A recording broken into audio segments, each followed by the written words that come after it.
मुझे हंसी हो गया देखते हुए, ऐड ऐड ऐड। तो आप ये कहा जाए ना तो मीडिया।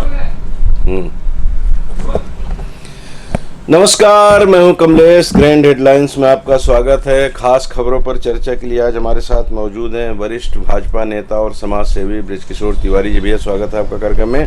धन्यवाद भाई साहब। आइए फ्रंट पेज पर जो खबरें प्रमुखता से छापी गई हैं पहले उसकी जानकारी आपको दे दें। ऑनलाइन सट्टेबाजी ऐप महादेव की 417 करोड़ की संपत्ति जब्त। इस हेडिंग से एक अखबार ने पहली खबर लगाई है। कई आपत्तिजनक दस्तावेज भी मिले। भोपाल, मुंबई और कोलकाता में कई ठिकानों पर ईडी के छापे। बिल में छिपे आतंकियों पर ड्रोन से दागे गए ग्रेनेड रॉकेट छोड़े। ये जम्मू कश्मीर से जुड़ी खबर है। श्रीनगर से तमिलनाडु में पहली बार मंदिरों में दिखेंगी 3 महिला पुजारी। विभागीय स्कूल में लिया प्रशिक्षण। चेन्नई की खबर, विरोधियों के नाम कटवाने का खेल शुरू। फॉर्म 7 से आयोग को गच्चा। जांच में सामने आए दूसरे राज्यों के मोबाइल नंबर। ये भोपाल की खबर है। संभवतः पृथ्वी के इलेक्ट्रॉन से ही बन रहा है चांद पर पानी। चंद्रयान 1 के डेटा का विश्लेषण कर अमेरिकी वैज्ञानिकों ने दिए संकेत। रायपुर, 2.5 महीने में 6000 गैस कनेक्शन ब्लॉक। एक आधार कार्ड पर 2 या अधिक ले लिए। उज्ज्वला वाले 1200 भी गड़बड़ मिले। पहली खबर एक अखबार की। सट्टेबाजी ईडी छापे में 417 करोड़ की प्रॉपर्टी कैश जब्त। आंगनबाड़ी कार्यकर्ता सहायिकाओं का रिटायरमेंट 62 से बढ़कर 65 वर्ष। ये रायपुर की खबर है। मोहब्बत की दुकान में नफरत का सामान, यह कहना है भाजपा के राष्ट्रीय अध्यक्ष जेपी नड्डा का। जसपुर नगर में उन्होंने ये बात कही है। इसके अलावा 45,000 करोड़ की रक्षा खरीद मंजूर। 12 सुखोई विमान मिलेंगे और बढ़ेगी हमारी तीनों सैनिकों की ताकत। ये नई दिल्ली से खबर है। हेडिंग से सर्वसार की 5वीं रिपोर्ट। 121 देशों में सर्वे किया। डिजिटल क्वालिटी ऑफ लाइफ में भारत 52वें स्थान पर, पहले 59वां था। जैन जी पिछली पीढ़ी से ज़्यादा समृद्ध, लेकिन तनाव, चिंता और अवसाद में भी सबसे आगे। ये वाशिंगटन से खबर है। भारत में पहली बार बोट से जंगल सफारी, 23 किलोमीटर तक का सफ़र। ये खबरें फ्रंट पेज पर छापी अखबारों ने प्रमुखता से। सट्टेबाजी की खबर को प्रमुखता दी गई है। ऑनलाइन सट्टेबाजी ऐप महादेव की 417 करोड़ की संपत्ति जब्त। ईडी ने कार्रवाई की है। अब इसमें माना जाता है कि इसका जो मुखिया है वो भिलाई दूर का रहने वाला है और इस समय दुबई में रह रहा है। उसकी शादी की बड़ी चर्चा थी कि 200 करोड़ रुपए में उसमें अपनी शादी पर खर्चा किए थे। अब आप कल्पना कर सकते हो कि कितना पैसा उससे कमा रहा है। इस महादेव ऐप की चपेट में छत्तीसगढ़ में तमाम युवक आ गए थे। उनमें से कई की गिरफ्तारी हुई, कई को समझाइश देकर पुलिस ने छोड़ दिया। और ईडी ने जब छापा मारा तो उसमें एक एएसआई का नाम आया जो उसको संचालन करने वालों को अंदरूनी तौर पर बड़ी मदद करता था। उसमें कई प्रशासनिक अधिकारियों, पुलिस अधिकारियों के नाम भी आए थे। इस तरह का दावा किया जा रहा था। अब उनकी संपत्ति जब्त की गई है। 417 करोड़ रुपए के कैश और कुछ उनके पास जेवरात वगैरह मिले थे छापे में। और वो छापे सिर्फ छत्तीसगढ़ में ही नहीं थे बल्कि कलकत्ता, दिल्ली और दूसरे शहरों में भी उससे जुड़े लोग थे जिनके यहाँ छापे मारे गए तो उनकी संपत्ति जब्त की गई है। सट्टा को ये माना जाता है कि ये बहुत बड़ी सामाजिक बुराई है। और आप सबको स्मरण होगा कि हमारे यहाँ आज के लगभग 25 साल पहले लॉटरी खूब चला करती थी। उस लॉटरी को इसलिए बंद किया गया था कि तमाम लोग उसमें बर्बाद हो रहे थे। हम लोगों ने भी एक मुहिम चलाई थी और तत्कालीन एसपी SRP कल्लूरी साहब ने उसमें बड़ी मेहनत की थी, जो वर्तमान में IG हैं। उन्होंने एक मुहिम चला करके कोरबा को और आसपास के इलाके को मुक्त कर दिया था, सट्टा मुक्त। उसी तरह का ये सट्टा होता है महादेव। और नाम तो बड़ा प्यारा रखा है। वो महादेव जिन्होंने पूरे विश्व को, पूरी इस धरती को, पूरे ब्रह्मांड को बचाने के लिए गरल पान कर लिया था, उनके नाम पे ऐसा रोग पैदा कर दिया गया कि तमाम परिवार बर्बाद हो गए। अब इसमें कार्रवाई हो रही है, इसमें राजनीति भी हो रही है। कहा जाता है कि इसमें कुछ लोग ऐसे हैं जिनको सरकार का संरक्षण प्राप्त है, बीजेपी का कहना है, और कांग्रेस के लोग उलटवार कर रहे हैं कि ईडी के जरिए कुछ भी कहलवा दिया जा रहा है। पंडित जी क्या कहेंगे आप ऐसे मामले में? देखिए, ये लगातार आज की बात नहीं है जी। बिना सरकार के, या ये कहा जाए कि बिना पुलिस के जी, क्योंकि पुलिस का विशेष प्रभाव होता है अपराध को रोकने के लिए। जी जी। संरक्षण के किसी भी प्रकार का अपराध आगे नहीं जाता जी। लेकिन ये लगातार बहुत दिनों से हम देख रहे हैं, कई सालों से, कि जब पकड़ धकड़ होती है तो मालूम होता है कि यहाँ इतना बड़ा अपराध चल रहा है, सट्टा चल रहा है, जुआ चल रहा है, लॉटरी चल रही है, तो क्या लोगों को मालूम नहीं होता क्या? इन अधिकारियों को बिल्कुल पता होता है, लेकिन ये जानबूझ के सबकी पॉकेट में उसका हिस्सा जाता है। और यही कारण है कि इस अपराध से मुक्ति कभी नहीं मिलेगी जब तक पुलिस विभाग हो, चाहे हमारी सरकारें हो, उनमें नैतिकता का जागरण नहीं होता। लोगों के अंदर की नैतिकता धीरे धीरे मरती चली जा रही है। केवल पैसे कमाने की ये जो होड़ है, उनको तत्व ज्ञान भी होना चाहिए, अध्यात्म का ज्ञान भी होना चाहिए कि दुनिया में हमारा जन्म केवल पैसे कमाने के लिए नहीं हुआ है, बहुत से ऐसे काम हैं जो हमको करने हैं। तो मेरे को तो ऐसा लगता है कि ये चलन केवल न्यूज़ में बनी रहती है। न्यूज़ में तो कुछ भी नहीं आता है, बहुत नॉमिनल है ये। जी जी। और सट्टा और जुआ और लोगों के घर की बर्बादी और शराब, और हम और आप कोरबा में भी देखते हैं आए दिन सट्टा के अलावा शराब की जो बात है जी। हजारों घर उजड़ रहे हैं, लोग आत्महत्याएं कर रहे हैं, लोग अपने परिवार को और एक कोई हथियार लेके पूरे परिवार को मार दे रहे हैं। तो आखिर इन अपराधों से मुक्ति के लिए मैं सरकार से आपके माध्यम से ये ज़रूर कहूँगा कि सब कुछ उनके हाथ में है, कोशिश अच्छी की जाए, मन से की जाए, लोग घर उजड़ने से बचें और अपराधों से मुक्ति हो। बिल्कुल बिल्कुल बिल्कुल सही बात आपने कहा। और जो स्थिति आज की तारीख में निर्मित हो गई, हम इतना सेल्फिश हो गए, इतना खुदगर्ज हो गए हैं कि सिर्फ हमको अपना ही दिखाई देता है कि हम अपने बच्चों के लिए कितना इकट्ठा कर लें, लेकिन जब वो बच्चे बिगड़ जाते हैं तब माँ बाप को लगता है कि हमने तो जहर बो दिया था घर में। तो इसका तो थोड़ा ख्याल रखने की ज़रूरत है। ईमानदारी से आया हुआ पैसा सबके काम आता है, बेईमानी से आया हुआ पैसा ऐसे 417 करोड़ जब्त हो गया, वे पाएंगे कि नहीं पाएंगे नहीं, लोग ये जानते हैं जी, लेकिन ये अंधी दौड़ उनके दिमाग में सेट हो गई है कि वाह हम भी उससे सोचने ही नहीं देती है। अच्छी बातें सोचने ही नहीं देती है, सोच भी लेती है तो अमल में लाने में उस कहीं न कहीं विघ्न पैदा करती है। बिल में छिपे आतंकियों पर ड्रोन से दागे गए ग्रेनेड राकेट छोड़े, 3 आतंकी छिपे हुए हैं। लश्कर तैयबा का 10 लाख का इनामी कोई कमांडर है और 2 उसके साथी, उनको पकड़ने के लिए आज चौथा दिन है। लगातार फौज ने 4 किलोमीटर के इलाके को घेर रखा है। और क्रोध है फौजियों के मन में, क्योंकि उनके 6 जवानों की हत्या हो चुकी है। कल भी एक जवान मारा गया, उसमें 3 तो अधिकारी थे, एक डीएफ डिस्ट्रिक्ट फोर्स के डीएसपी थे भट्ट साहब। अब इन लोगों के मारे जाने के बाद क्रोध तो वैसे भी फौजियों को बहुत होता है, अधिकारी मारे जाते हैं, उनके साथी मारे जाते हैं, तो उनके क्रोध का पारावार नहीं रहता। वो उनका क्रोध फट रहा है, चारों तरफ से ग्रेनेड और रॉकेट लॉन्चर के जरिए हमला किया जा रहा है। लेकिन वो पता नहीं किस बिल में घुसे हैं कमबख्त कि अभी तक वो बाहर नहीं आ पाए हैं, उनकी मौत की खबर नहीं मिली है। लेकिन ये तय है कि उनके चीथड़े तुड़ाएंगे लोग। फौजी जो है अपने परिवार के, अपने साथियों की और इस प्रकार के शहीद होने को का बदला पूरा लेके रहेंगे और कोई भी आतंकी बचेगा नहीं। जिस हिसाब से कल हम लोग टीवी में भी न्यूज़ देख रहे थे और सेना हमारी जिस प्रकार से इस आतंकवादियों के खात्मे में लगी हुई है, तो अभी ये जो हमारे सेना के जवान इसमें शहीद हुए, इनको छोड़ा नहीं जाएगा। सेना अपनी पूरी गंभीरता के साथ अपने को पूरा झोंक के, और आज ये कहा जाए कि आज हमारे भारत में किसी प्रकार की कोई कमी नहीं है। ड्रोन के जरिए जिस हिसाब से अभी हम उनके ऊपर हमला कर रहे हैं, ये कोई भी आतंकवादी जंगल में कहीं भी छुप के बच नहीं पाएगा। जितनी देर लगनी है लग जाए। और हम तो ऐसे शहीद लोगों के लिए हम सारे यहाँ बैठ के अश्रुपूर्ण श्रद्धांजलि भी देते हैं और इन सेना के जवानों के प्रति हमारा आभार सदा रहना चाहिए, क्योंकि आए दिन राजनीति इनको भी छोड़ती नहीं है। अगर ये ना होते तो हम ना होते।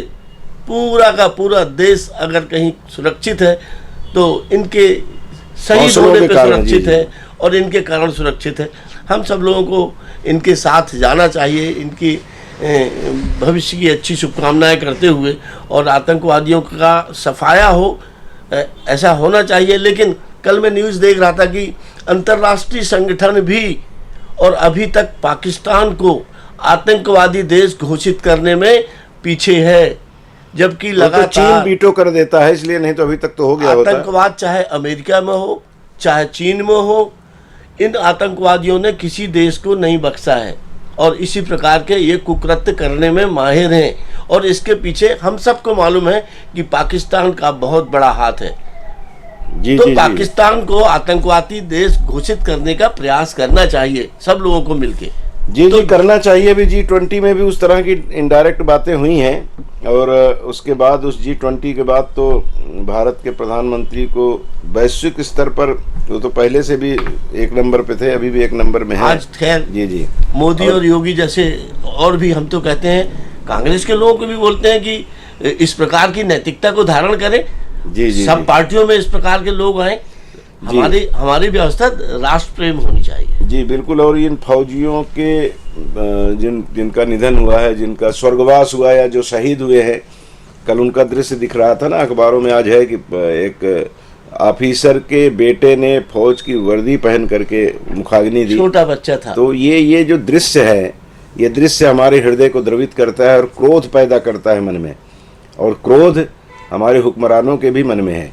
यही वजह है कि हम अपनी शक्ति को निरंतर बढ़ा रहे हैं कि पाकिस्तान तू तो मेरे सामने कहीं नहीं टिकता।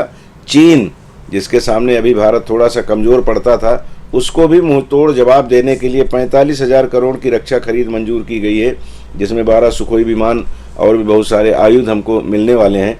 ये सारी शक्ति जो हमारी बढ़ रही है, इन्हीं फौजियों के कंधे को और मजबूत करके हमारे देश की तरफ उठने वाली किसी भी कुदृष्टि को, किसी भी दृष्टि को, किसी भी आंख को फोड़ देने की ताकत और बढ़ाई जा रही है। हमारा रक्षा विभाग बहुत मजबूत हो रहा है जी। मोदी जी जिस हिसाब से और देश को की रक्षा विभाग को मजबूत करने में लगे हुए हैं। और इसके पहले अटल जी का जो कार्यकाल था, जी जी, उस कार्यकाल में भी बहुत सी चीजें हम लोगों को मालूम नहीं है, लेकिन अटल जी ने बहुत बड़ी रणनीति के साथ हमारी बॉर्डर को सुरक्षित किया और आज हम रक्षा के मामले में बहुत अच्छे हैं।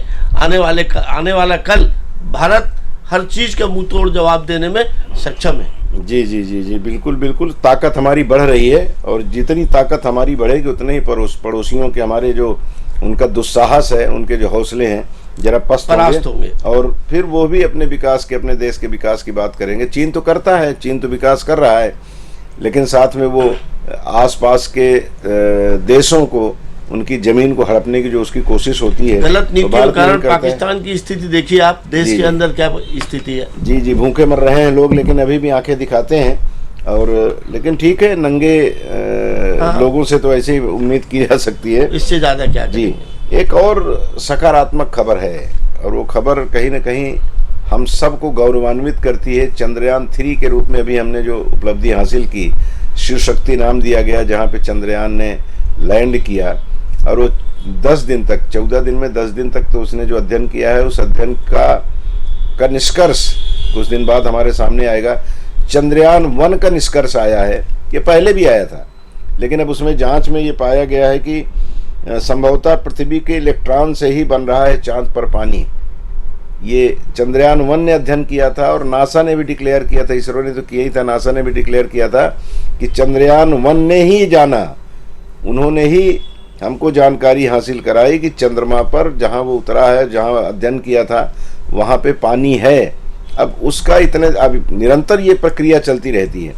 चंद्रयान 1 काफ़ी संभवतः 4-5 साल पहले वो, या लगभग इसी समय उतरा था।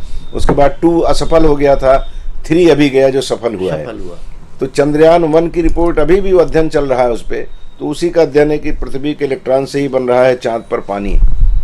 मैं उसको इस रूप में, इस खबर को पढ़ता हूँ तो मेरे ध्यान में आता है कि हमारे बुजुर्गों ने तो पहले ये सारी चीज़ें कह दी थी, अब उसको हम खोज रहे हैं और खोजने में भी वही देश सफल हो रहा है जिसके धर्मशास्त्रों में वर्षों युगों पहले लिख दिया गया था कि सारे ग्रहों पे लोग हैं और उन ग्रहों पे रहने वाले लोगों का रूप रंग अलग अलग है, उनकी जीवन शैली अलग अलग है। और फिर नए विज्ञान ने उसको कभी कुछ नाम दिया, कभी कुछ नाम दिया। तो अब ये सारी चीज़ें सनई सनई खुल रही हैं और हमारे धर्मशास्त्रों में वर्णित जो वर्णन है उस पर ठप्पा लग रहा है। हमारे धर्म शास्त्र विज्ञान से अलग नहीं है जी। हमारे धर्म शास्त्रों में वैज्ञानिक बातें ही हैं जी, जो आज हम इतने विज्ञान के बड़े बड़े अनुसंधान करके पाते हैं और व्यवस्था के बारे में कुछ कह पाते हैं, कब पानी गिरेगा, कब क्या होगा, कौन सी तिथि कब आएगी, ये सारी चीज प्री डिक्लेयर है जी। और वो कहीं जब भविष्य में जब वो सही उतरती है तो उसमें किसी प्रकार की ना नहीं हो पाती। तो वो विज्ञान से बड़ा विज्ञान तो कोई है नहीं। जी। और अभी मैंने सुना था कि एक बड़े वैज्ञानिक की डेथ में उसके पहले उस वैज्ञानिक ने कहा था कि इस पूरे विश्व के लोग पानी और ऑक्सीजन और जीवन की व्यवस्था के ग्रह के बारे में उस ग्रह को खोजने की तैयारी में लग जाएं, क्योंकि ये पृथ्वी बहुत ज़्यादा दिन नहीं रहने वाली है। ये पृथ्वी खत्म हो जाएगी, हमको कहीं ना कहीं जीवन को किसी ग्रह में ढूंढना होगा। तो मैं सोच रहा हूँ सारे विश्व में आज ये बात चल रही है, अनुसंधान चल रहे हैं कि कहाँ ऐसी सारी व्यवस्था जिसमें जीवन तय हो सके मिल जाए। तो कल की व्यवस्था तो जनरली है, हर आदमी एक सोच रखता है कि भाई अगर कल कुछ होता है तो हमारा ऑप्शन क्या होगा। जी। तो इस बारे में भी वैज्ञानिक काम कर रहे हैं और यही सारी व्यवस्था के अंतर्गत सारे ग्रहों के ऊपर शोध चल रही है। जी। और चंद्रमा में पहुंचने के बाद तो भारत ने ये दिखा दिया कि हम तो किसी विषय में पीछे नहीं है, बिल्कुल नहीं है। और आदित्यवन हमारा सूर्य के नजदीक जाने के लिए प्रयासरत है और वो ऐसा उम्मीद कर रहे हैं कि जैसे चंदा मामा ने अपने गले लगाया हमारे चंद्रयान 3 को, वैसे ही आदित्यवन को भी सूर्य भगवान अपने। पर हमारे भारत की राजनीति के लिए हम ईश्वर से प्रार्थना करते हैं कि ये जो विपक्ष है इसको भी भगवान सद्बुद्धि दे और पॉजिटिव रहे और सत्ता पक्ष को अच्छे कामों में सहयोग करे और देश को आगे बढ़ाने के लिए कदम ताल करे। नहीं वहाँ भी होता है, लेकिन राजनीति है, वो बड़ाई थोड़े करेंगे। जैसे विपक्ष में भाजपा थी तो इंदिरा गांधी जी की बहुत बड़ाई नहीं करती थी, राजीव गांधी की बहुत बड़ाई नहीं करती थी, मनमोहन सिंह की बड़ाई नहीं करती। इस बारे में आपको मानना होगा कि अटल जी जैसे जब विपक्ष के नेता थे जी, तो आपने लगातार देखा होगा कि इंदिरा गांधी को भी उनको सम्मान देना पड़ता था और उनका सहयोग लेना पड़ता था। वो उस समय उस कालखंड में सब बहुत खूबसूरत। तो ये कालखंड जो बदला है उसमें कहीं ना कहीं समय के हिसाब से थोड़ा परिवर्तन माइनस हुआ है। जी। और ये जो आपने कहा बिल्कुल सही है, लेकिन आप अगर धर्मशास्त्रों को की ओर जाते हैं और उसको पढ़ते हैं तो आपको लगता है कि एलियन जिनको कहा जा रहा है ना, ये दूसरे ग्रहों से आने जाने वाले लोगों की बातें हमारे यहाँ बहुत पहले उल्लेखित है, पहले लिखा जा चुका है, पहले उसका वर्णन होता है कि पाताल लोक, स्वर्ग लोक, ये सारी चीजों को नाम दिया गया धार्मिक, लेकिन वहां भी लोग रहते थे। इसका प्रमाण तो कई मिलता है, कई जगह लिखा हुआ है कि रावण का भाई यही रावण पाताल लोक का राजा था। बिल्कुल। जहाँ हनुमान जी गए थे अपने पुत्र से, जहाँ मुलाकात उनकी हुई, जो पसीने से उनके पैदा हुआ था, ये सारी चीजों का वर्णन हमारे यहाँ है। और ये भी कहा जाता है कि राम रावण युद्ध उस काल का विश्व युद्ध था, यानी 14 भुवन में जितने ग्रह हैं सारे ग्रहों से लोग आकर के यहाँ युद्ध लड़े थे इस धरती पर। वो चांद तो बहुत छोटा है, पृथ्वी तो कहीं लगती ही नहीं है। अब आप कल्पना करिए, तुलसीदास जी ने लिखा है, मन उधर जा। बृजकिशोर तिवारी जी बैठे, हम लोगों का कई बार इस विषय में डिस्कशन होता है और मेरे पसंद का विषय है, ये रुचि है, जिज्ञासु हूँ, जिसमें तुलसीदास जी ने एक जगह लिखा है ना कि जब रावण ने 2 दूत भेजे थे और वापस जब लौटे तो रावण ने पूछा तुमने वहाँ क्या देखा, क्या समझा? बोले हमने वहाँ सुना कि 14 पद्म सेनापति हैं, पदुम असमय सुने हूँ वहाँ 10 कंधर, पदुम 18 जूथम बंदर। 18 पद्म तो सिर्फ सेनापति हैं। अब आप गिनती करिए, उंगलियों के पोर खत्म हो जाते हैं पद्म पहुँचते पहुँचते। 18 पद्म तो धरती पे उतरे तो जीव नहीं होंगे, तो कहाँ थे? ये सारे ग्रहों से लोग आए थे लड़ने के लिए। इसीलिए आप देखिए उसको दिखाया गया रामायण में, या जो वर्णन मिलता है, तरह तरह का चेहरा, तरह तरह का रूप रंग, किसी का हाथ बड़ा, किसी की टांग बड़ी, किसी का सिर बड़ा, किसी की आंखें बड़ी। वो दूसरे ग्रहों से आए हुए लोग हैं जिनको हम एलियन के रूप में जानते हैं। कभी और आए दिन वो घटनाएं आप देखते रहते हैं कि यहाँ पे ऐसा मालूम हुआ, वहाँ चमक पैदा हुई, वहाँ अचानक गायब हो गया। तो कहीं ना कहीं ग्रहों में लोग हैं जी। और अपनी ये अलग बात है कि हम उनके बारे में नहीं जान रहे हैं, क्योंकि शोध चल रहा है, जानकारी ले रहे हैं, कभी तो मालूम होगा। जब विज्ञान आगे बढ़ा है, लोग आपस में संघर्ष करके खत्म कर लिए, फिर नई सृष्टि होती है, नए सृजन होता है, नए तरीके से। इसके पहले कई बार सृष्टि खत्म हो चुकी है, फिर नया सृजन हुआ है जी। तमिलनाडु में पहली बार मंदिरों में दिखेंगी 3 महिलाएं, विभागीय स्कूल में लिया प्रशिक्षण, नारी को नमन। इस हेडिंग से अखबार ने लगाया है चेन्नई से खबर। ठीक है, उनके भाव हैं, हेडिंग लगाने वाले उस पत्रकार के भाव है नारी को नमन। नमन तो हम हमेशा किए हैं। अभी एक महीने बाद लगभग, हाँ इसी समय 15 तारीख से हम नवरात्रि का पर्व मनाएंगे और 9 दिन देवी के 9 रूपों का हम पूजन करेंगे, लोग व्रत रखते हैं, आराधना खूब होती है। तो नारी को नमन तो हमने हमेशा किया है। बीच के कालखंड में थोड़ा सा गड़बड़ियाँ हो गई, और विशेष करके ये चेन्नई और वो साउथ वाला इलाका है जहाँ उनको देवदासी बना दिया जाता था। ये तरह तरह की जो गड़बड़ियाँ रही हैं उसी इलाके में रही हैं, जहाँ से कोई एक कमबख्त वो कांडे का पोता जो है उदयनिधि, वो बोलता है सनातन को नष्ट करो। ये लोग नष्ट करने वाले जो लोग रहे उनमें ये शामिल हैं। अब नई चीज़ होती है तो यहाँ हम उसके बारे में लिखते हैं कि बहुत अच्छी पहल हो रही है। नारी तो हमेशा पूज्य थी, उसको तो भोग्या जिन लोगों ने बनाया वो पाप के हकदार थे। अब 3 महिलाएं पुजारी बनने वाली है। पुजारी तो बनती हैं हनुमान जी के यहाँ छोड़ करके, बाकी जगह उनको कहीं वो नहीं है, इसलिए कहा जाता है कि ब्रह्मचारी हैं तो वहाँ प्रवेश गर्भगृह में वर्जित है, लेकिन अब वहाँ भी जाने लगे हैं। देखिए, नारियों का सम्मान भारत में सदैव हुआ है जी, क्योंकि हमारे वैदिक शास्त्रों में, धर्म में और उनको जगह दी गई है और उनको हमेशा सम्मान दिया गया है। और अब धीरे धीरे, पहले क्या होता था कि कहीं ना कहीं हमारी शिक्षा व्यवस्था कमज़ोर थी जी, और अब शिक्षा व्यवस्था जितनी मजबूत होती जा रही है, लोगों के अंदर जो, नारी के अंदर जो शक्ति आ रही है, पढ़ाई लिखाई होने के कारण शक्ति आई है, तो अब नारियां हर क्षेत्र में आगे हैं। आपने देखा होगा कि महिलाएं ट्रक चला रही हैं। जी जी जी, ऑटो चलाना तो छोड़िए, ट्रक चला रही हैं, बड़े बड़े क्रेन चला रहे हैं, महिलाएं बड़ी बड़ी वैज्ञानिक हैं जी, और पुलिस में काम कर रही हैं, रक्षा में काम कर रही हैं, सिक्योरिटी में काम कर रही हैं। तो इस प्रकार से आज महिलाओं का हर क्षेत्र में जी जी अच्छी अगुवाई है। और बिल्कुल है जी। हम तो ये चाहेंगे कि हम सारे लोग मिलके काम करें, आगे जाएं, देश आगे जाए। और जिस हिसाब से अभी मैं राजनीति में सुनता हूँ और हमारे हिंदू धर्म की जिस हिसाब से व्याख्या करके तोड़फोड़ की जा रही है और हमारे जातियों के अंदर बांटने की बात जो चल रही है, तो मैं आपको एक प्रत्यक्ष बात कर रहा हूँ। नेहरू नगर कोरबा में मंदिर है जहाँ हम लोग रहते हैं जी, हमारे मंदिर में हरिजन महिला ही सुबह मंदिर साफ करती है और पूजा करती है जी। तो वो जो भेद है, आज जो लोग लड़ाने की कोशिश करते हैं, ये भेद खत्म हो चुका है जी जी, और हम सारे जाति के लोग अपनी एक लाइन में खड़े होकर हम सारी व्यवस्था में और अपना योगदान कर रहे हैं, चाहे वो धर्म में हो चाहे अलग हो। अब तो राजनीति के लोग इसको गलत ढंग से और आपस में लड़ाई कराने की बात करते हैं, अपने लाभ के लिए करते हैं और हिंदुओं को कमजोर करते हैं। तो लोगों को अब थोड़ा सा इस चीज की मानसिकता बनाना चाहिए कि अब कोई आदमी बुद्धू नहीं है। जिस हिसाब से अभी सनातन में भी बातें चल रही हैं, आप इस विषय को ज़्यादा जानते हो, तो अब लोगों को इनको तगड़ा जवाब देने का लोग मन बना चुके हैं कि ये जो राक्षसी वृत्ति के लोग हैं इनको अब उठा के पटका जाएगा। ये अब राजनीति ऐसे नहीं चलेगी, गलत राजनीति नहीं चलेगी। आप गुमराह करके राजनीति करने की कोशिश करेंगे तो अब लोग समझदार हो गए हैं। और नारी की बात कहेंगे ना, तो नारी हमेशा हमारे यहाँ साधना का केंद्र रही है, लोगों ने उसकी आराधना की है। आपके यहाँ लक्ष्मीबाई, रानी दुर्गावती, ये तो थे ही। और आप पहले चले हमारे समाज में भी ऐसी बहुत सी महिलाएं हैं जो आज जी जी, गार्गी के बारे में कहा जाता है कि माता सीता की उस गुरु थी। मुंडन मिश्र की श्रीमती जी ने आदि शंकराचार्य को परास्त कर दिया था, भारती जी ने। ये तमाम ऐसे उदाहरण हैं, अभी भी हमारे इर्द गिर्द हैं।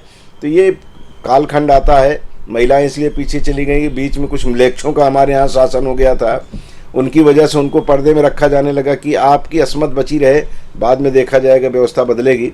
तो अब वो आप हमारा देश आजाद हुआ, स्थितियां बदल गई, सबका सम्मान है हमारे यहाँ, पर्दे से बाहर उनको लाया गया। ये राजनीति ने कहीं ना कहीं ऐसी बातें करके, आपस में इस प्रकार की बातें करके लड़ाने की कोशिश जो की जा रही है, लोग कभी आपस में ना लड़े और एकजुट होके और विकास में अपनी सहभागिता। राष्ट्र प्रथम का भाव हमारे मन में होना चाहिए, वो भाजपा के हिसाब से नहीं, सबके मन में बात रहना चाहिए, सारे राजनीतिज्ञों के कि हमारा देश रहेगा तो हम राजनीति करेंगे। और राजनीति करने वाले लोग जो हैं वो अगर लोगों को लड़ा करके खत्म कर देंगे तो राजनीति करोगे इस पे किस पे? बिल्कुल, तो ये थोड़ा सा दूरदृष्टि, अपने आप को भी आदर्शवादी बनाने के लिए आगे आना चाहिए, आदर्श कर देना चाहिए। बिल्कुल बिल्कुल। आंगनबाड़ी कार्यकर्ता सहायिकाओं का रिटायरमेंट 62 से बढ़ाकर 65 वर्ष। अब इसको अमूमन ये माना जाता है कि भाई लोग रिटायर होते हैं तो नए लोगों को नई पौध आती है, पुराना जब सूखता है वृक्ष तो कोशिश होती है कि उसके नीचे एक नया पौध अंकुरित हो, वो उसकी जगह ले ले। तो जब ये बुजुर्ग हो गए 62 साल के, तो आंगनबाड़ी कार्यकर्ता 62 साल की उम्र में क्या काम कर पाएंगे? उनका 3 साल का और उनके सेवा में वृद्धि करना, ये तो सीधी सी बात है कि इसके पीछे 2 ही कारण होता है। एक तो या तो सरकार अपने कोष को भी बचाए रखना चाहती है कि उनके ऊपर जो रिटायरमेंट के बाद पैसा देना है, जो खर्च करना है, वो हमारा बच जाएगा। एक कारण ये होता है। दूसरा कारण ये होता है कि चुनाव नज़दीक है तो उनको 3 साल का हो जाएगा तो ये होता है ना कि भाई अब 62 में रिटायर हो जाएंगे, खाली हो जाएंगे, तो चलो 3 साल की सेवा वृद्धि हमारी हुई है तो इसमें हम कुछ और कमाई करके और कुछ हमारी जिम्मेदारी होगी उसका निर्वहन कर लेंगे। तो ये 2 चीज़ें होती हैं, राजनीतिक कारण होता है और एक आर्थिक कारण, वो भी उसी से जोड़ लिया जाए तो लाभ तो कम, और मुझे लगता है कि नए लोगों को जो अवसर मिलना चाहिए उससे नुकसान ज़्यादा होता है। देखिए ये पूरा का मैं पूरा सरकार की कारण किसी इसका- नीति की आलोचना नहीं करता, लेकिन मुझे ऐसा लगता है ये जी। राजनीतिक वृत्ति है सर जी इसमें कहीं कोई वो नहीं है।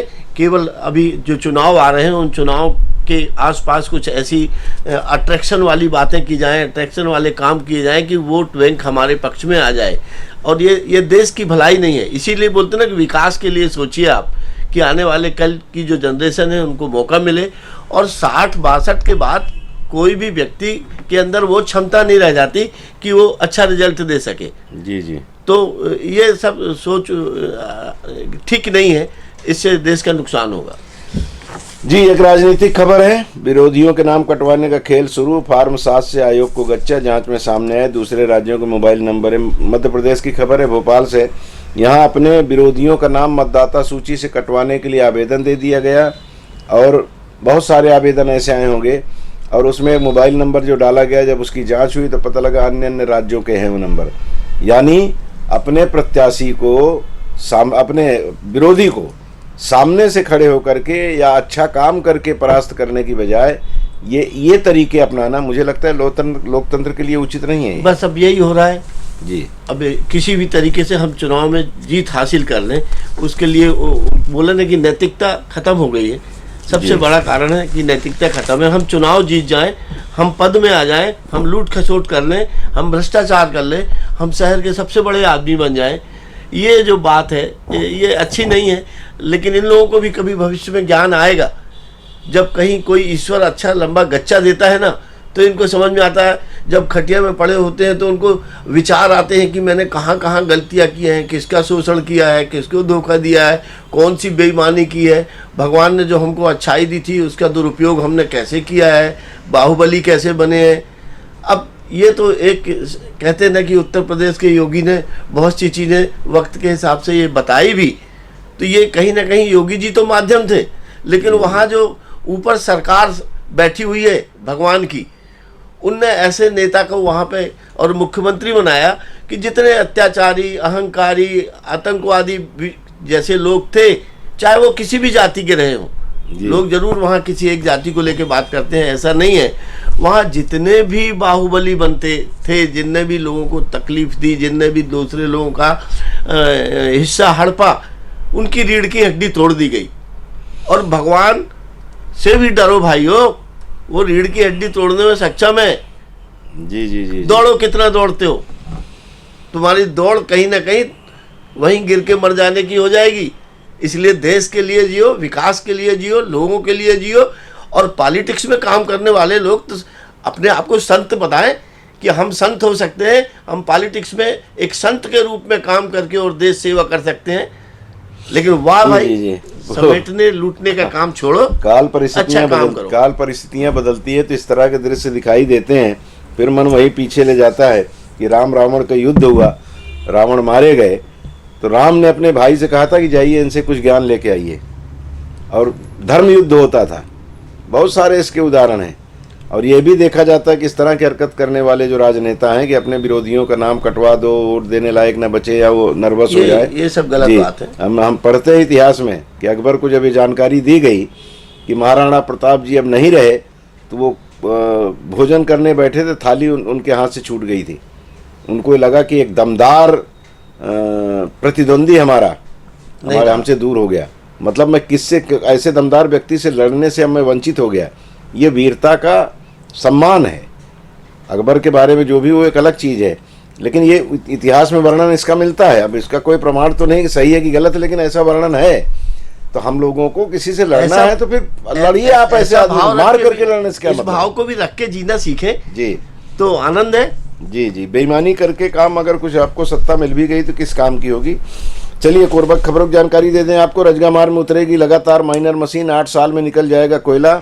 अभी रोजाना 100 टन हो रहा कोयला खनन, लगभग 400 मजदूर कर रहे हैं काम। डिजिटल नहीं, पुरानी परंपरा से ही ऑफलाइन चल रही सरकारी स्कूल की कक्षाएं। 6 करोड़ रुपए खर्च कर बनाए गए स्मार्ट क्लास, बच्चों के नहीं आ रहे काम। अलमारी में मशीनें बंद। लग्जरी कार को रुकवाकर पुलिस ने ली तलाशी, डिक्की में मिले 17 लाख रुपए।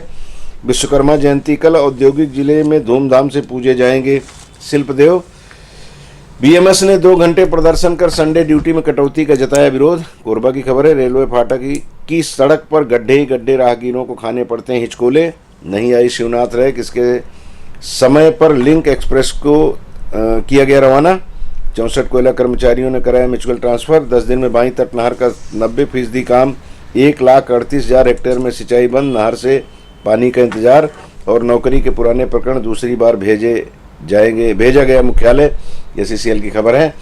नहीं आई शिवनाथ रैक, इसके समय पर लिंक एक्सप्रेस को किया गया रवाना। कल एक खबर आई थी कि शिवनाथ एक्सप्रेस जो यहाँ से छूटती तो थी नागपुर के लिए, लेकिन नागपुर से आके वो बिलासपुर में रुक जाती थी, फिर वहाँ से लोगों को दूसरे साधन से कोरबा आना पड़ता था। ये परेशानी लोग झेलते थे। खुशखबरी ये थी कि अब शिवनाथ जाएगी भी कोरबा से और आएगी भी कोरबा तक, तो वो असुविधा समाप्त हो जाएगी। जिनको नागपुर जाना होता है, विशेष करके जो शिक्षा के क्षेत्र में बच्चे हैं, स्वास्थ्य के क्षेत्र में बहुत अच्छी सुविधाएं हैं छत्तीसगढ़ से, तो ये आने जाने का जो की समस्या थी दूर हो जाएगी, ऐसा माना गया था। लेकिन कल नहीं आई, रैक ही नहीं आई उनकी। ये जो समस्या है ट्रेन की, आज भी खबर है कि आज ही मुझे रायपुर जाना था छत्तीसगढ़ एक्सप्रेस से, लेकिन सवेरे खबर आई कि छत्तीसगढ़ रद्द है। लगातार ट्रेनों को रद्द किए जाने से कांग्रेस विरोध कर रही है, लेकिन जो विरोध करने का जो तरीका है, वो एक पार्टी जब विरोध करती है तो लोगों को लगता है चुनाव नज़दीक आ गया इसलिए विरोध कर रहे हैं। लेकिन अगर समग्र जनता, पूरी जनता अगर विरोध करना शुरू कर दे, तो चाहे सरकार किसी की भी हो, सोचने पर विवश हो जाते हैं कि हमको इनको सुविधाएं देना है। लेकिन उनकी तरफ से भी तर्क आता है कि कटनी में काफ़ी काम चल रहा है, बीच में कुछ काम चल रहा है। तो आज जो असुविधा हमें हो रही है, कल वो असुविधा सुविधा में तब्दील हो जाए, इसलिए वो काम कराया जा रहा है, ऐसा रेलवे का कहना है। लेकिन रेलवे के नाम पे मेरी तो भौहें तन जाती हैं, क्योंकि वो लगातार कोरबा का शोषण कर रहे हैं, कोरबा की उपेक्षा करते हैं। इसलिए वो अच्छा भी करते हैं तो भी लगता है कि हम लोगों से बदला ले रहे हैं।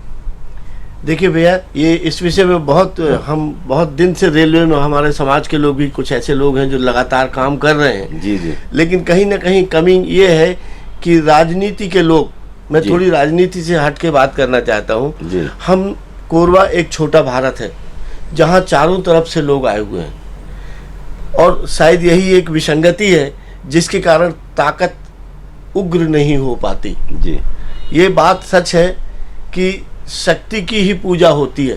जी। अगर आपको ध्यान हो कि बिलासपुर में एक बार स्टेशन जला दिया गया था, मंडल विभाजन को लेकर तोड़-फोड़ हुई थी, और वहाँ के सारे बिलासपुर के नागरिक और जनता, बच्चे से बूढ़े तक, और इतने उग्र हो गए थे कि आज उसका सुख भोग रहे हैं। कहीं कहीं गुस्सा होना भी जरूरी है जी। आज बिलासपुर में थोड़ी सी गड़बड़ी हो जाए, लोग डरते हैं, रेलवे के लोग। लेकिन कोरबा में केवल पेपर में और न्यूज में बनने वाले आज तक आंदोलन हुए, कोई भी आंदोलन रिजल्ट तक नहीं पहुंचा। जी। कभी उसमें कोई राजनीतिक प्रॉब्लम को बता दिया, कभी वो हमारे अंदर में भी बहुत सी समितियां बनी समाज के, उनके अंदर में भी कुछ ऐसी बातें हुई कि तोड़ फोड़ हो गई। उनने कहा उसको कोई पूछ नहीं रहा, इसको कोई पूछ नहीं रहा। लेकिन ये बात सच है कि यहाँ जनता एक साथ एक मन बना के कि हम ठीक कर लेंगे, अपना शक्ति प्रदर्शन नहीं हुआ। और मैं आपके माध्यम से आज भी बोल रहा हूँ कि रेलवे के लिए कोरबा के सारे लोग अगर एक मंच पे आ जाएंगे, और मंच में नेतृत्व करने वाला व्यक्ति राजनीतिक नहीं होगा, कोई अच्छा सामाजिक व्यक्ति जो अपना हवन करके भी और इस कोरबा में रेलवे की व्यवस्था को बना सके, तो ठीक हो जाएगा। हसदेव एक्सप्रेस वैसे ही आई थी, तो सभी दल को इकट्ठा करके हम लोगों ने रेलवे को अपनी शक्ति दिखानी पड़ेगी, ऐसा मेरे को लगता है। ये हम लोग रेलवे से हमेशा छले जा रहे हैं जी। और सबसे ज्यादा कोरबा में तकलीफ रेलवे की है। कभी गाड़ियों की कभी समुचित व्यवस्था आज तक हुई ही नहीं। जी जी। उनने कहा कभी वो डीएम बात कर रहे हैं, कहीं सीए बात कर रहे हैं, लेकिन भैया हमको कोई मतलब नहीं कौन क्या बात कर रहा, हमारे को रिजल्ट क्या हुआ और नहीं हुआ तो हम तुमको छोड़ेंगे नहीं। जी जी जी बिल्कुल बिल्कुल, हम तो कहते हैं इस मामले में। और हमको कभी भी समाज के लोग जो नेतृत्व करेंगे और कहेंगे कि बृजकिशोर आप इस मामले में आओ तो मैं लगातार समय दूंगा और जितना हमसे बन सकेगा हम करेंगे। और रेलवे के लिए एक मंच बनाए, कुल एक मंच, 10 नहीं, और उसमें कोई राजनीतिक व्यक्ति ना हो। जी जी, वही मैं कह रहा था कि 2018 में हम लोगों ने ऐसा एक मंच बनाया था, प्रेस के लोग लीड कर रहे थे और अंततः सारे दल के लोग इकट्ठा होकर के हंसदेव एक्सप्रेस ले आए थे। और वो ये कह सकते हैं कि रक्तहीन क्रांति थी, उसके लिए बहुत बड़ा संघर्ष करने की जरूरत नहीं पड़ी थी। लेकिन हम कहते हैं जब लोगों को लगा कि एक मुट्ठी बंध गई है तो फिर रेलवे को भी विवश होकर के नहीं, हम अहिंसात्मक आंदोलन भी कर सकते हैं जी, बिल्कुल, लेकिन आंदोलन रिजल्ट तक होना चाहिए, बीच में टूटना नहीं चाहिए। अभी हमारे कोरबा में ऐसे दलाल जैसे नेता आ गए हैं कि रेलवे से अंदर जाके सर सर सर सर चाय पीते हैं, बिस्किट खाते हैं, उनको बोलते हैं सर ऐसा कर दो, छोटा सा ये वाला कर दो, हम बाहर जाके जनता को बोल देंगे कि अगली बार हो जाएगा। ऐसा भ्रम में रख के कोरबा को छलने वाले दलाल नेता भी हो गए हैं। और समाज में एक अच्छा व्यक्तित्व खड़ा हो जाए, इसी की वो है हमारी इच्छा है, कामना है जी। और हम सब लोग मिलके और कोरबा रेलवे की जो परेशानियां हैं उनको दूर कर सकते हैं। ऐसा कौन सा काम है जो नहीं हो सकता? बिल्कुल बिल्कुल, सब लोग, लेकिन एक अच्छे आंदोलन को रिजल्ट तक पहुंचा के छोड़ना होगा। बिल्कुल बिल्कुल, उसके लिए अब अभी नहीं तो फिर अब चुनाव के बाद उसको किया जाएगा। कई बार लोग बोलते हैं उन्होंने एक संघर्ष किया था और फैसले तक उसको मुकाम तक पहुंचाया था, तो ऐसा क्यों नहीं किया जाता? हम आपसे फिर बोलते हैं कि आप उस मंच को आगे बढ़ाइए और लोग साथ देंगे। शायद मेरी आवाज गई हो और लोग मनन करेंगे, चिंतन करेंगे, तो कहीं ना कहीं मुझे लगता है कि लोग तो क्रोधित हैं जी जी, लेकिन उनको कहीं नेतृत्व तो सही नहीं मिल पा रहा। बिल्कुल बिल्कुल, उसी का अभाव है जिसकी वजह से ये स्थितियां निर्मित हो रही हैं। खैर, कल हम 17 सितंबर है और ये कहा जाता है ना कि भगवान विश्वकर्मा का दिन फिक्स है, वो 17 सितंबर को ही हम उनकी आराधना करते हैं। तो कल उनकी आराधना होगी और उसके बाद फिर अब तो ये त्योहारों का शुरू हो गया, अब त्योहारों का सीजन आ गया है। उसके बाद हम 18 तारीख को गणेश जी हैं, 19 को गणेश जी है, तीजा है 18 को। उसके बाद फिर आगे चल के वो पितृपक्ष शुरू हो जाएगा, फिर नवरात्रि शुरू हो जाएगी, फिर दीपावली है, फिर छठ पूजा, ये क्रम। और इसी बीच में लोकतंत्र का महोत्सव भी होना है, बहुत बड़ा। तो अब क्षण बहुत सुखद आ रहा है।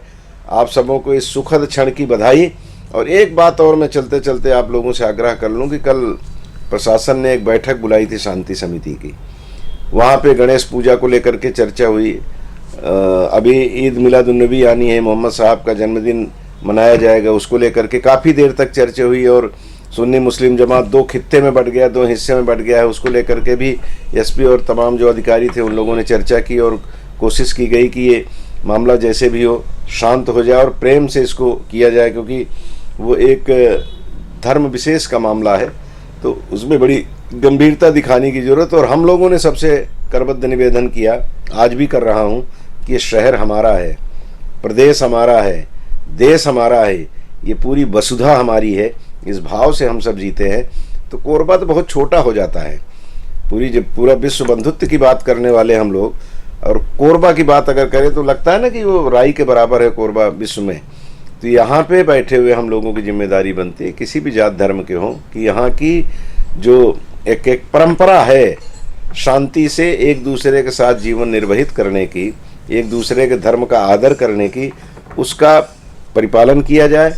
और आनंद से ये जो अभी उत्सव का समय आ रहा है, इसको हम सब मिल करके एक साथ मनाएं, ये आप सबसे आग्रह। और आज एक दिन पहले ही हम आपको, कल संडे है इसलिए हम आपके साथ हेडलाइंस में नहीं बैठ पाएंगे, तो आज ही आप हम सबों की ओर से, हमारे पंडित जी की तरफ से और हमारे तमाम दर्शकों की ओर से, शुभचिंतकों की ओर से आप सबको आदि शिल्पी भगवान विश्वकर्मा के प्राकट्य दिवस की बहुत बहुत बधाई, शुभकामनाएं। कुछ कहेंगे पंडित जी? जी, हम तो सारे जो हमारे हिंदू पर्व आ रहे हैं, विश्वकर्मा जी की बधाई भी हम दे रहे हैं। और हिंदू पर्व के जो हमारे पर्व निकल गए और जो आने वाले कल में अब लगातार हैं, उन सारे पर्वों के लिए हमारी हार्दिक बधाई सब लोगों को।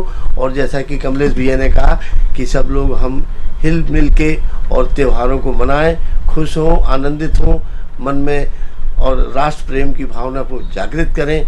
और योगी जी का मोदी जी का साथ दें और देश को सुनहरे कल की ओर जो देश जा रहा है उसमें अपनी जन भागीदारी दें, यही कह के। भूपेश बघेल का भी साथ दें, वो भी नहीं, भूपेश बघेल वो जी को भी भगवान राम के ननिहाल के मुखिया है जी। भूपेश बघेल जी को भी हम कहते हैं कि वो भी अपने आप में इन लोगों को देख के एक आदर्श स्थापित करें। नहीं, धर्म के मामले में तो काम किया उन्होंने, और धर्म के मामले में काम किया है, रामपद गमन पे उन्होंने काफी काम किया है। भारतीय जो छत्तीसगढ़ की संस्कृति है उसको और ऊपर ले जाने के लिए भूपेश बघेल जी भी लगातार कर रहे हैं और वहाँ कमलनाथ जी भी कर रहे हैं जी। देखिए, इन लोगों ने सनातन के विरोध में कहीं कोई एक शब्द भी नहीं कहा, इसके लिए हम उनको धन्यवाद। हाँ, सनातन से आशा है कि जो भी धर्म हमारे यहाँ सबकी कद्र करते हैं। देखिए, हमारा भारत सनातन सिद्धांतों पर ही चल रहा है जी। तो भारत और सनातन अलग अलग नहीं है जी, ये उसके अंदर की शक्ति है। सनातन भारत के अंदर की, जैसे कृष्ण के अंदर राधा की शक्ति है।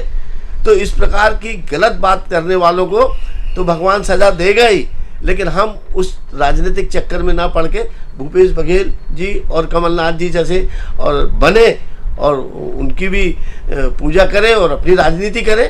आपको राजनीति में आगे जाना है तो भगवान को प्रणाम करके आगे जाओ, भगवान की बुराई करके आगे थोड़ी जा सकोगे। जी जी जी जी। हाँ, राम के चरण चिन्ह पे चले, कृष्ण के चरण चिन्ह पे चले, कंस और रावण बनने की जरूरत नहीं। वो इतिहास इसीलिए लिखा गया है कि हम भगवान राम ने मनुष्य जन्म लेके और मर्यादा के अंदर अपने जीवन को जीने के लिए हम लोग को चल के दिखाया है। जी जी, चल के इसलिए दिखाया कि हम उसमें चल सकते हैं। जब वो उनने चल के दिखाया तो हम भी चल सकते हैं। हाँ, पूरा नहीं तो कुछ तो चले। तो खास तौर से जो नेतृत्व कर रहे हैं पूरे देश के अंदर, जहां जहां भी जिस राजनीति में, जी जी, वो अच्छी भावनाओं को लेकर आदर्श स्थापित करें। जी जी, ईश्वर ने आपको वहां तक पहुंचाया है तो अच्छे कर्मों की वजह से आप वहां पहुंचे हैं जी। और सत्कर्म करेंगे तो और फिर आपके लिए उन्नति के और सोपान मिलेंगे आपको। और जी जी, ये तो युद्ध है, ये जो लोकोत्सव है चुनाव जी, इसमें आप अपनी अच्छे नैतिकता को लेके लड़े। अरे गद्दी मिलना नहीं मिलना विषय अलग है, लेकिन नैतिकता तो पालो। हाँ, वो आने वाली पीढ़ी के लिए कुछ अच्छा संदेश जाता है उससे कि हम आज नैतिकता का पाठ पढ़ाने बैठे हैं और नैतिकता हमें खोई दिखेगी तो फिर पाठ पढ़ाते समय भी कहीं न कहीं जबान लरजती है। आप जैसे होगे तो उसकी परछाई दिखाई देगी। बिल्कुल बिल्कुल दिखाई देगी। चलिए, हेडलाइंस को आज यहीं विराम देते हैं। बहुत बहुत शुक्रिया आपको कार्यक्रम देखने का, और पंडित जी आप आए समय निकाले इसके लिए बहुत बहुत धन्यवाद। आपको भी बहुत बहुत धन्यवाद। बहुत दिन बाद हम आए। भगवान वंदे मातरम ने इस कोरबा के लिए बहुत कुछ किया है और इस छत्तीसगढ़ की धरती की, छत्तीसगढ़ महतारी की जय करते हुए लगातार इसी प्रयास में वंदे मातरम लगा रहे, ऐसी आशा करते हैं। धन्यवाद जी।